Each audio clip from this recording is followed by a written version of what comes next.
ดเลยนี่บอก สบายดี สบายดี สาวลาวนี่ น้องมักฟันยาวบ่มักฟันสั้นบ่ ปัญญา ฟันยาวโอ้ได้เนาะ นอนอยู่เฮือนได้ปะ ได้ ได้ เนาะ ถ้าว่าอยากนอนอยู่เฮือนไปนอนเที่ยงหน้าน อนถึงนานแล้ว นี่บอกพี่น้องเพิ่นก็มาสอยเวียกอีพ่ออีแม่มื้อนี้แดดก็แดดแต่หมวกก็บ่มีพี่น้องเอ้ยโอ้ยพี่น้องเอ้ยบ่มีหมวกบ่น้อง บ่มี บ่มีเงินจักซื้อบ่ อืม โอ้จากที่ผู้บ่าวหลักแล้วแต่นั่นน้องบ่มีโทรศัพท์ซื้อใหม่เลยบ่บ่มีบ่ บ่มี โอ้บ่มีเงินเนาะ เลย โอ้พี่น้องเอ้ยอันนี้ยินข่าวๆเขาว่าน้องเซอะขับรถไถนาก็เป็นบ่ เป็น ขันยำไถนาก็ไถได้บ่ เลย โอ้พี่น้องถาผู้บ่าวพังไทยมากนี่แสดงว่าวิถีชีวิตน้องเซอะก็ขับรถไถได้ไถนาได้พี่น้องเอ้ยน้องคนนี้ขยันหลายพี่น้องน้องคนโซชีวิตเด้พี่น้องเอ้ยเมื่อนี้เพิ่นมามันก่อนเด้อ300,000 กีบ ใจหลายเลย คันทาเพิ่นมาเมื่อหน้าเพิ่นก็สิให้หลายอีกกว่านี้ก็มี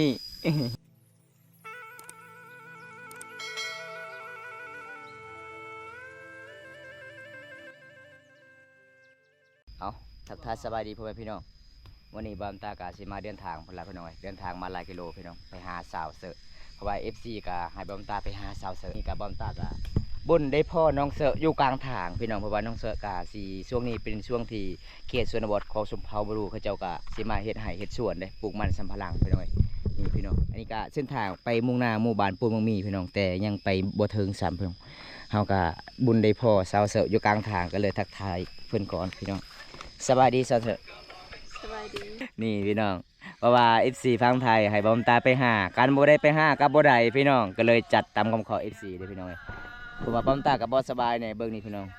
ต้องมีสะกดติดหัวไปพร้อมจึงฮอดหมู่บ้านของน้องพี่น้องเอ้ยเพราะว่าบอมตาก็ดีใจหลายพี่น้องได้พอสาวเสิร์ฟอยู่กลางทางอันนี้จะเป็นอีพอเพิ่นกำลังสิตัดลำมันสำปะหลังพี่น้องเพราะว่าเขตชนบทเขาเจ้าก็สิมาปลูกมันเห็นบ่นี่ถ้าที่ฮอดหมู่บ้านเด้ฮอดอยู่กลางทางพี่น้องบุญดีฟอรีพี่น้องเอ้ยมื้อนี้บอมตาก็บ่ได้โทรหาน้องเนาะ เป็นยังไงสาวเสอะมาเมื่อนี้ฐานะยังโสดคือเก่าบ่ เลย คันมีผู้บ่าวมากกับมากบ่ตอนนี้บ่คันมีผู้บ่าวพังไทยสิเอาบ่ ก็เอา เอาเนาะเพราะว่าน้องก็ฮู้เนาะภาษาลาวเนาะนี่พี่น้องมาเมื่อนี้เพิ่นว่ายังโสดคือเก่าเด้อพี่น้องมาสุดก่อนบอมตากะอัปเดตวิถีชีวิตน้องเพราะว่าน้องก็สิพาบอมตาไปอาบน้ำตากน้ำมากตอนแรกๆมีปลา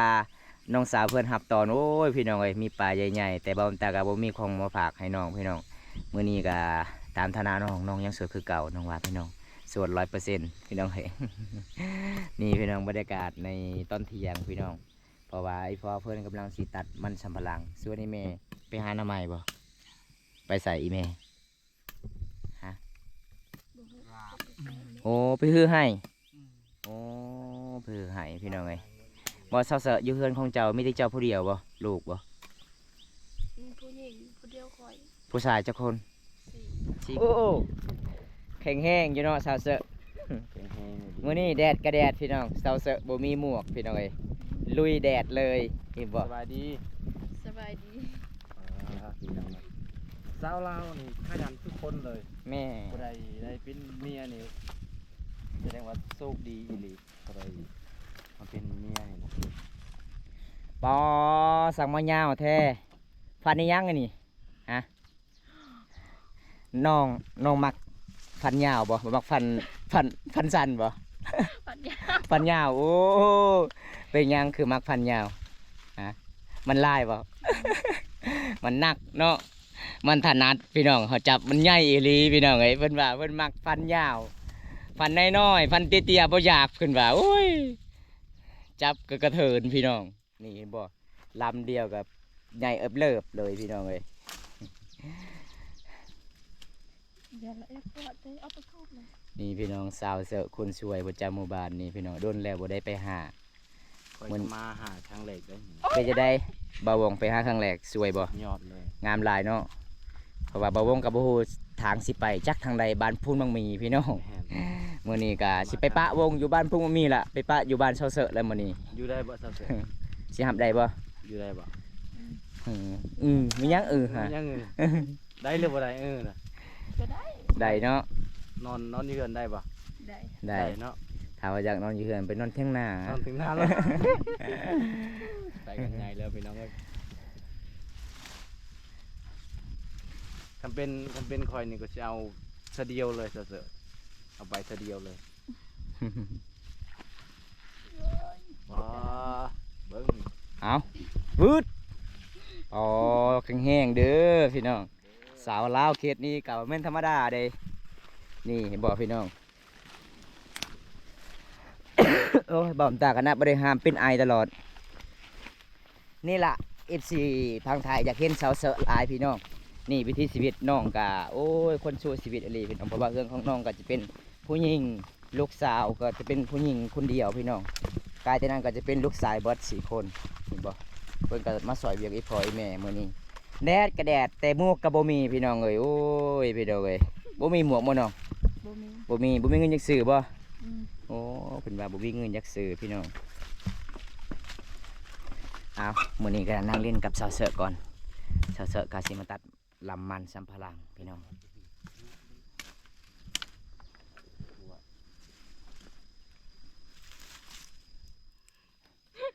ก็เหรอปลาทางใหญ่ทางยาวเนาะลำมันเจ้าเนาะ สาวเสอะมักลำมันใหญ่ยาวยาวยาวใหญ่ๆพี่น้องเอ้ย บ่เสือเจ้าคือจับเบื้องซ้าย ถนัดเบื้องซ้ายเนาะ ตัดเบื้องซ้ายเนาะ ขันจับเบื้องขวานี่เป็นหยัง บ่เคย บ่เคยขันจับเบื้องขวาโอ้ยในเดียวมันก็หลุดเลยเนาะ ไปปลูกมันต้นนี่โดนแหละจังมือแหละ 3-4 มื้อแล้ว 3-4 มื้อ สำหรับมื้อนี้ตัดเอาบ่ โดย มื้ออื่นแล้วก็ปลูกโอ้พี่น้องเอ้ยสาวลาวคนนี้บ่แม่นธรรมดาพี่น้องคนสู้ชีวิตอีหลีเด้เบิ่งสวนของน้องนี่พี่น้องเอ้ย6อีหลีพี่น้องอันนี้ก็เสียอีกบ่สาวเสอะเสียอีกบ่ โดย โอ้ยพี่น้องเอ้ยคันคนไทยเห็นนี่โอ้ยคือสิตายโลดพี่น้องเบิ่งนี่ เป็นเฮกตาร์เนาะ แมนเพราะว่ามันจะเป็น6ขนาดเพราะว่าฝนตกประมาณ 3-4 มื้อก็เลยยามมันขึ้นไวพี่น้องเพราะว่าเขตชนบทหมู่บ้านของชาวเสือเขาเจ้าก็ต้องคอยเสียนี่แหละบ่มีเงินบ่มีคำสิเบิกพี่น้องคันเสียหญ้านี่มีแต่เจ้ากับอีแม่กับพ่อบ่3 คนเสียเนาะโอ้พี่น้องถ้าเจ้าเอาผัวแล้วเอาผัวได้อีกที่ซอยพ่อแม่ น้อง น้องสายอีกบ่ จะโคนน้องสาย น้องสาย4 คน น้องเสย4 คน อ๋อสี่ เอ้าเป็นหยังน้องสายมื้อนี้คือบ่ได้ออกซอยเจ้ากับไปพ่ออีแม่ อยู่เฮือนเนาะ นอน เรือนนอน ขี้คร้าน บ่แม่นเป็นเล่นผู้บ่าวบ่บ่แม่นเป็นเล่นผู้สาว บ่แม่นติดผู้สาวบ่น้องเจ้า ตายแล้ว กระติบเลย ใหญ่แล้วบ่น้องเจ้า ใหญ่เลยเป็นบ่าวเลย เป็นบ่าวแล้ว โอ้พี่น้องเป็นบ่าวแล้ว เอ้ยกระเท่า เลือกเท่า เอ้ยเลือกหลาย เลือก แต่ หลา ยั ย งโสดอยู่ อืมเอ้ยเลือกหลายพี่น้องเอ้ยคันคนเลือกหลายนี่แล้วเลยพี่น้องเพราะว่าบ่าวสาวเสิร์ฟว่ามื้อนั้นข่อยฮักบ่าวไทยบ่าวลาวข่อยฮับได้เบิดข่อยมักบ่าวอายุรุ่นใหญ่อายุรุ่นน้อยข่อยบ่เอาแล้วเพิ่นว่าพี่น้อง สาเหตุที่มักบ่าวรุ่นใหญ่เพิ่นว่าฮักเดียวใจเดียวเฮาพี่น้องเอ้ยเขาบ่ทิมบ่ปากพี่น้องก็แม่นความน้องอีหลีเด้ จะมักเบารุ่นใหญ่บ่ซะเสือ เด้อ เป็นหยัง ก็มักแล้ว รุ่นใหญ่มีแฮงหลายเนาะ มีมันหยังคือมักรุ่นใหญ่ มันแพงเด้ แม่ ว่าก็แพง อืม เขาฮักเขาแพง อืมเคยมักแล้วบ่บารุ่นหน่อยแบบเขาบ่ฮักบ่แพง อืมคือได้เตือนหนึง คือแล้ว เด้ออายุเท่าไหร่ล่ะน้องมักอายุเท่าไหร่ 30-50 ปี เออ 30 30ขึ้นไปเนาะ ปี อืม แม่ สิเฮ็ดเวียกได้บ่สำนั้น แฮงให้เวียกแฮงคักเนาะไปใส่บ่ได้เนาะมีแต่อยู่เฮือนอยู่ศาลเนาะ แม่น สาวๆตอนนี้อายุจักปีแล้ว เจ้าเลย สาวแล้ว สาว โอ้ แล้ว พอดีแล้วพี่น้องถึกใจเอากันเลยพี่น้องเอ้ย 20 ปีแม่นเอาผัวได้แล้วเนาะ เอาได้18ขึ้นไปเอาผัวได้แล้วปลาเกิบของสาวเสิร์ฟมันมีซอยๆอีกพี่น้อง บ่ได้หนักบ่ ซื้อมาแต่เวียดบ่เกิบดีบ่ อืม ราคาเท่าใด 80 80 80บาท ได้เงินมาที่ใส่ซื้อเงินผู้บ่าวหรือว่าเงินอีพอ เงินอีพ่ออีแม่ เออเงินอีพออีแม่ จะคอเอาหรือว่ารักเอา ขอ ขอเอาเนาะ คือว่ารักเอา ไปซื้ออยู่ไสล่ะอยู่เมืองอยู่เวียด ที่เมืองน้อง อยู่เมืองนอง บ่ซะเซอะคันทามีผู้บ่าวพังไทยมักน้องสิชวนผู้บ่าวพังไทยเฮ็ดสวนเฮ็ดให้แบบนี้บ่หรือว่าไปอยู่ประเทศไทย ถ้ามีผู้บ่าวฟังไทยมักแล้วให้จังได น้องสิอยู่ไทยบ่หรือว่าให้ผู้บ่าวไทยมาอยู่บ้านน้องคันอยู่บ้านน้องต้องเฮ็ดแบบนี้คันอยู่ไทยมีที่ขายเครื่องของ แม่ เอ้า น้องไปอยู่ได้บ่เขามีผู้บ่าวพังไทยมัก อยู่บ่ได้ อยู่บ่ได้เป็นหยังคืออยู่บ่ได้ กินหอดพ่อแม่เด้ อ้าวก็ไปเยี่ยมยามเด้คันขึ้นฮอดก็ไปเยี่ยมยามขี่ยนต์มาโลด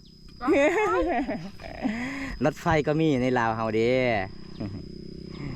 สาวเสือเคยขี่รถใหญ่บ่บ่เคย บ่เคย เอาไปเฮ็ดงานเด้อยู่ไสน้องไปเฮ็ดงานตอนนั้น อยู่นครหลวงบ่ สวรรค์ สวรรณเขตเนาะ ย่างไปบ่ ก็ขี่รถ ขี่รถ คือถามว่าบ่เคยขี่รถใหญ่ จักเดือนน้องไปครับจ้างอยู่สวรรค์ อาทิตย์ ติดหนึงเป็นหยังเอ้าเป็นหยังคือกลับ เงินเดือนบ่สูงบ่หรือว่ากินบ่อิ่ม เป็นเดือน3 สะ ล้าน 3 ล้าน เป็นหยังคือน้องเมื่อไว้ กินหอดผู้บ่าว คิดฮอดผู้บ่าวทางใด ผู้บ่าว FC แหละ คิดฮอดผู้บ่าวอีซีหลายพี่น้องเอ้ย ใส่เด้เนาะ คันสิอยู่สวรรค์ก็สิบ่ได้เข้าคลิปเลยเนาะก็เลยกลับพี่น้องคิดฮอด FC เพิ่นว่า ก็เลยกลับแต่สวรรค์เพิ่นไปเฮ็ดงานก็ประมาณอาทิตย์หนึงพี่น้องเพราะว่าอยู่เฮือนของน้องก็บ่มีไผช่วยเวียกอีพ่ออีแม่ก็เลยกลับแต่สวรรค์มื้อนี้ก็บุญอีหลีเด้พี่น้องเอ้ย แม่ FC พอสาวเสือ ให้บอมตาไปเยี่ยมยามก็จัดให้ตามคำขอเลยบอมตาก็บ่สบายเนี่ยแต่ให้ FC ก็เชื่อใจคันบ่ได้ไปหา FC ก็บ่ได้เชื่อใจพี่น้องบอมตาต้องลุยแดดก็ลุยร้อนก็ลุยพี่น้องเอ้ยแต่มื้อนี้ก็วาสนาไอหลีพี่น้องได้พออยู่กลางทางพี่น้องเอ้ย จะไปเฮ็ดงานอาทิตย์หนึง ป้าทุกคนมื้อนี้แดดแห้งหลายเลยพี่น้องเอ้ยส่วนเช้าเซอะกะสิตัดบ่ไหวไปละพี่น้องเพิ่นว่าโอ้ยมื้อนี้แดดแห้งพี่น้องว่ามื้ออื่นกะสิมาปลูกละพี่น้องเพราะว่าไอ้แม่เพิ่นกำลังสิฮื้อให้ส่วนเช้าเซอะกะเพิ่นว่าแดดแห้งตอนนี้ก็ฮอดเวลา 12 โมงตอนเที่ยงแล้วพี่น้องเอ้ยส่วนนี้พ่อกะกำลังสิตัดมันสำปะหลังพี่น้องเห็นบ่เพราะว่าไอ้พ่อกะอยู่แดดบ่ได้พ่อกะก็เลยเข้าอยู่ในบ่อนโฮมพี่น้องจุดป่ามันก็สิเย็นนิดนึงพี่น้องโอ้โหยังว่าอายมาเซอร์ไพรส์น้อง โอ้โห บ่ฮู้บ่อายสิมาจองน้องเด้อมื้อนี้เด้อได้บ่ โดยได้ จองให้ FC บ่แม่นจองให้ข่อยเอง เออ FC ว่ามายิ้มยามให้ซอยนี่เด้อบอมตาเพราะว่าบอมตาก็เลยบอก FC ว่าหมู่บ้านของน้องมันไกลอีหลีก็เลยจำเป็นจัดให้ตามคำขอ FC ก็จะขอเบอร์น้องชื่อเพจน้องว่าได้ชื่อเพจเจ้า โอ้โห อ้าวบ่ฮู้อีกแล้ว บ่ชื่อ เอามาเบิ่งโทรศัพท์หั่น ทับตุ้ยเดียว เพราะว่าน้องก็สิ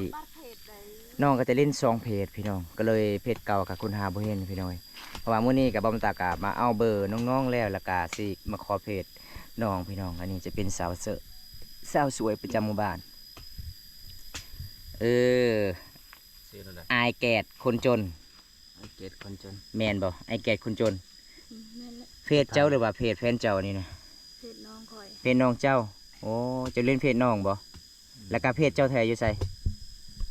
ตัวนี้แหละ เพชรตัวได้จะดี เพจนั่นแหละเจาะเลย เออ เพชรได้เลยกับจอดเลยเสียบจอดนะ เพจตัวใดเเจ้าเล่นปกติเจ้ามีโทรศัพท์บ่น้อง คอยบ่มี บ่มีแล้วโอ้พี่น้อง คอย ท่า บ่มีโทรศัพท์พิมพ์คอยเมื่อนะ โอ้เพราะว่าน้องก็บ่มีโทรศัพท์เด้น้องอะเด้อพี่น้องเอ้ยเพราะว่าน้องก็เล่นโทรศัพท์ของน้องพี่น้องถ้ามีผู้ใหญ่ใจดีอยากซื้อให้น้องก็น้องอยากได้โทรศัพท์บ่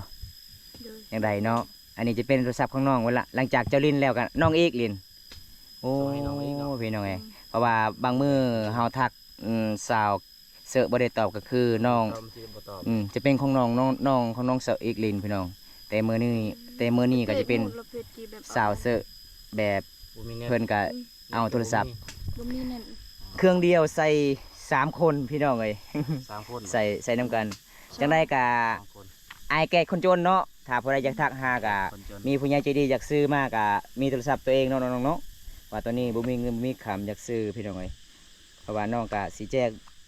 Facebook ล่ะพี่น้องเอ้ยเพราะว่าน้องกะโทรศัพท์เก่ามันเพแล้วพี่น้องก็เลยน้องกะ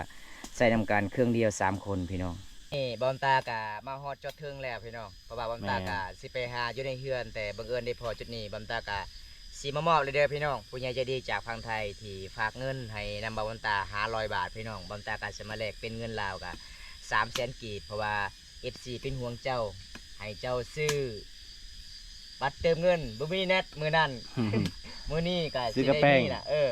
เรือแต่นี่ก็แล้วแต่น้องอยากซื้อเด้ออยากซื้อกระแป้งก็ซื้อแล้วก็อยากซื้อพริกนัวหรือว่าให้พ่อเนี่ยก็ให้แล้วแต่น้องเด้อนี่เด้อ300,000 กีบพี่น้องบอมตากะสิมอบน้องเลยเด้อพี่น้องเอา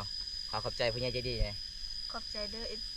FC ทั้งไทย FC ฝั่งไทย ก็ขอบใจไอ้น้ำตาเด้อ อืม อันนี้ละ เบาวง บ่าววงขอบใจทุกคน FC เด้อ ขอให้อยู่ดีมีแห้ง อายุ โอ้ย บ่ได้ ดี บ่เป็นจังได๋เซาๆมื้อนี้ดีใจหลายบ่ ดีใจละ ดีใจเนาะน้องบ่คือบ่ฟันเลยบ่ว่าสิได้เงิน300,000 กีบ เด้อ บ่คิดเลยเนาะ บ่คิดบ่คิดเลยพี่น้องเพราะว่าคันทามีผู้ใหญ่ใจดีมื้อหน้าบางทีเขาสปอร์ตเงินหลายๆบอมตากาสิมาใหม่อีกเด้อเพราะว่าเงินก้อนนี้ก็ FC เห็นน้องว่าบ่มีเงินจะซื้อเน็ตหรือว่าจะซื้อบัตรเติมเงินก็เลย FC มาฝากให้นำบอมตา500 บาทเพราะว่าบอมตากะไปหาน้องกะบ่ได้โทรหากันเลยพี่น้องโทรหาเบอร์เก่าบ่ได้ติดพี่น้องอันนี้จะเป็นไอ้พ่อเนาะไอ้พ่อก็ตัดลำมันพี่น้องเอ้ยเอาไอ้ฟอนผู้ใหญ่ใจดีจากฝั่งไทยในจักบาทขอให้อายุดีมีแฮงเด้อ นอบไหม น่าใหญ่ว่าเยอะตา ขอขอบใจ ขอขอบใจผู้ใหญ่ใจดีจากฝั่งไทยเด้อ ขอบใจทุกคนจะดังผู้ใหญ่ใจดีวะ เออ ขอขอบใจเด้อผู้ใหญ่ใจดี จากฝั่งไทย ขอให้อยู่ดีมีแหงเอา จะเจอน้อง ขอให้อยู่ดีมีแหงเอาเลย ดังเลยเหรอ ตะดังตะดังเนาะ จะเจอเดี๋ยวตะดัก เพราะว่า โอ้ย สาวเซอะกะเคินหลายพี่น้องได้เงิน300,000 กีบเพิ่นว่าครั้งแรกที่ได้เงินก่อนซ้ำนี้พี่น้องปกติไปรับจ้างกะฮอด 3-4 มื้อนี่พี่น้องมื้อนี้น้องเซอะก็จนว่าบ่ออกจนน้ำตาสิไหลพี่น้อง มื้อนี้เฮามายิ้มยามสาวเซอะกะ FC ฝากเงินมาให้กะถึงมือน้องเลยเด้อพี่น้องขอขอบใจผู้ใหญ่ใจดีจากฝั่งไทยหลายๆเด้อมื้อนี้บอมตากะมามอบถึงมือน้องๆแล้ว เพราะว่าฐานะน้องตอนนี้ยังสวยคือเก่าบ่ โดย สวยคือเก่าเนาะตอนนี้น้องยังไม่มีโทรศัพท์เนาะน้อง โดย เพราะว่าลิ้นโทรศัพท์ก็คือโทรศัพท์ของน้องเจ้าเนาะเพราะว่าเครื่องเดียวใส่นำกัน3 คนบ่โอ้พี่น้องถ้ามีผู้ใหญ่อยากอุลมกับน้องก็สามารถทักหาได้แต่โทรศัพท์เครื่องเดียวใส่3 คนพี่น้อง น้องบ่มีโทรศัพท์ตัวเองนี่พี่น้องเอ้ยเพราะว่าบอมตากะดีใจหลายนำผู้ใหญ่ใจดีกะฝากเงินมาให้พี่น้อง ให้พอเนี่ยบ่ บ่ให้เลยเนาะ บ่ให้ เงิน ได้พ่อลูกว่าบ่ให้บ่ให้บ่ บ่ให้ บ่ให้เนาะ แล้วแต่ลูกให้หน่อยพอเนาะ ลูกให้ เอาไว้ย่า นี่พ่อก็ใจดีหลายพ่อไอ้บ่ แม่ ให้ก็เอาบ่ให้ก็อย่าแล้วแต่ลูกสาวเพิ่นว่าพี่น้องก็เลยแวะมาหา แม่ก็เลยแวะมาหา อืม มื้อนี้ก็บ่ บุญในดีได้มื้อนี้เด้ อ๋อ เพราะว่ามามื้อนี้ก็เห็นวิถีชีวิตน้องก็สงสารเลยเนาะ แม่สงสาร น้องก็หมวกสิใส่ก็บ่มีพี่น้องโทรศัพท์ก็บ่มีโอ้ยพี่น้องเป็นน่าสงสารเลยเพราะว่านี่เครื่องของน้องก็จะเป็นหาเงินหาคำก็มีติดหลังโทรศัพท์เก่าของน้องเพราะว่าตอนนี้น้องบ่มีโทรศัพท์โทรศัพท์เก่าก็คือเขาเจ้าหลักเลยบ่ ยอดหลัก เวลาผู้บ่าวไปเล่นนี่ผู้บ่าวหลักเลย รักเลย โอ้ย อันนั้นในมื้อนั้นเนาะมื้อที่เขาเจ้าลักหันน้องล็อกหรือว่าบ่ได้ล็อกห้อง บ่มี บ่มี ตู้ บ่มีประตู มีประตู เอาแต่ผ้าห่มโอ้พี่น้องเพื่อนสร้างของน้องก็สมพอแบบผู้บ่าวไปเล่นนี่ เวลาผู้บ่าวเวลาผู้บ่าวขึ้นไปเล่นประมาณจากที่ผู้บ่าวหลักแล้ว แต่นั่นน้องบ่มีโทรศัพท์ซื้อใหม่เลยบ่บ่มีบ่ มี โอ้บ่มีเงินเนาะ โดย โอ้พี่น้องเอ้ยอันนี้ยินข่าวๆเขาว่าน้องเซอะขับรถไถนาก็เป็นบ่ เป็น ขยันไถนาก็ไถได้บ่ โดย โอ้พี่น้องถ้าผู้บ่าวพังไทยมากนี่แสดงว่าวิถีชีวิตน้องเสอะกะขับรถไถได้ไถนาได้พี่น้องเอ้ยน้องคนนี้ขยันหลายพี่น้องน้องคนโซชีวิตเด้พี่น้องเอ้ยไอ้กลับกันเด้อถ้ามีผู้ใหญ่ใจดีพังไทยโอกาสหน้าให้เพิ่นมาเล่นใดบ่ ใจ มาเล่นใดเนาะเมื่อนี้เพิ่นมามันก่อนเด้อ300,000 กีบ ใจหลายเลย คันทาเพิ่นมาเมื่อหน้าเพิ่นก็สิให้หลายอีกกว่านี้ก็มี ตอนนี้กลับกันเด้อน้องเด้อจังใดก็สู้ๆเด้อน้องเด้อบ๊ายบายบ๊ายบายเอาพี่น้องจังใดก็บอมตาก็สปีดไว้สำนี้ก่อนพี่น้องเอ้ยมื้อนี้บังเอิญได้ดีเด้อพี่น้องเอ้ยเพราะว่าบอมตาก็จัดให้ตามคำขอ EC พังไทยได้เจอสาวเสือจุดนี้พี่น้องเพราะว่าหมู่บ้านของน้องก็ยังบ่ทันได้ฮอดได้เทื่อเด้แต่สาวเสือก็ใจก็ดีพี่น้องคนก็งามใจดีหลายพี่น้องหมู่บ้านนี้ก็เป็นสาวคิดนี่ผู้สาวก็บ่คุยๆได้มื้อนี้ก็บอมตาก็สิมามอบเงินทางผู้ใหญ่ใจดีฝากนำบอมตา500 บาทพี่น้องมื้อนี้ก็ฮอดมื้อน้องๆเลยพี่น้องเอ้ยจังไดบอมตาก็สิปิดคลิปไว้ซั่นนี้ก่อนพี่น้องมื้อนี้ทางแดดพี่น้องเอ้ยแต่บอมตาก็บ่สบายแน่เบิ่งนี่พี่น้องบอมตาก็สิปิดซั่นนี้ก่อนเด้อพี่น้องผู้ใดรับชมคลิปนี้แล้วก็อย่าลืมฝากกดไลค์กดแชร์กดติดตามให้เด้อพี่น้องฝากเป็นกำลังใจให้บอมตาให้คลิปตอนต่อไปพี่น้องคลิปนี้ขอจบเพียงเท่านี้ก่อนคลิปหน้าพบกันใหม่พี่น้องเอ้ยขอกล่าวคำว่าลาตรีสวัสดิ์ครับผมบ๊ายบายเด้อ